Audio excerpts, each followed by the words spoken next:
kitang-kita naman natin na isa sa mga good investment talaga ang sibuyas aside sa palay. So kung makikita niyo diyan yung video natin, may mga goods, meron din mga reject.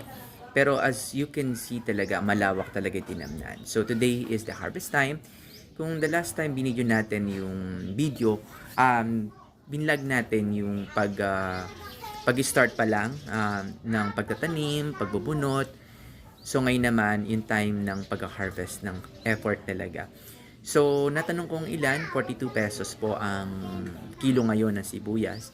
And then, di ako familiar sa mga terms. Sabi nila kapag naka buriki yata yun. So, we're expecting around 700,000 yung kita. So, for God's sake talaga or pinagkaloob ni Lord, please 1 million kikitain dito sa bukid talaga, dito sa sibuyas.